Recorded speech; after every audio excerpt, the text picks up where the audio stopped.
2 Corinthians 8:12 through 15 says, "For if the readiness is present, it is acceptable to what that person has, not according to what that person doesn't have. For this is not for the ease of others and for your affliction, but by way of equality. At this present time, your abundance being a supply for their need, so that their abundance may also become a supply for your need, that there may be equality. As it is written, he who gathered much did not have too much, and he who gathered little had no lack."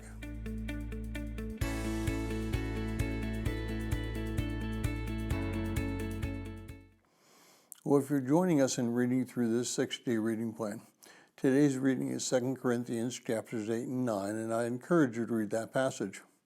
Well, it's been said that there are 3 things that you should never discuss with those you love: politics, money, and religion. Well, I guess today I'm going to break that rule at least twice. We have got to talk about giving and religion. Now, what compels you to give monetarily to something or someone? Is it because you have a desire to give, or is it because you will receive a tax deduction? Now, I know that this might sound far-fetched, but if things continue to progress the way they are in the United States, as they seem to be progressing, the tax reduction for church giving may be reduced completely or removed. If you're going to give your local community simply because you are getting a tax reduction, you might have to rethink your reason for giving in the next few years. But if you have a desire to give monetarily, then you should follow that desire. Now, in the Old Testament, they talked about tithing, and we can certainly get into a great discussion as to how much a tithe actually was. But no matter the case, it was a command to do this. Now, because the New Testament is written predominantly to Gentiles, and they had no concept of tithing, the rules were modified, so to speak, and tithing was no longer a demand, but rather giving from the heart was the demand.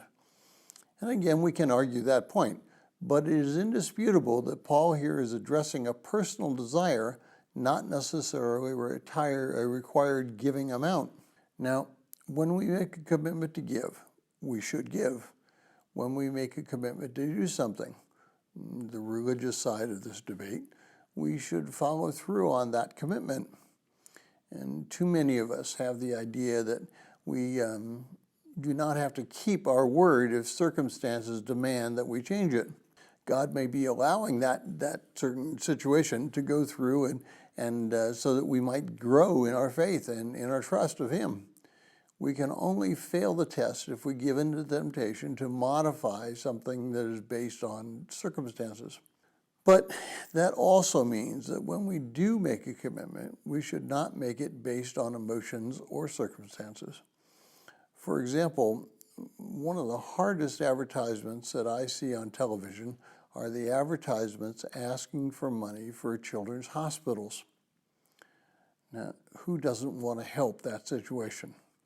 And I tend to be rather emotional when I see children involved who are hurting, or there's some way to ameliorate that hurt.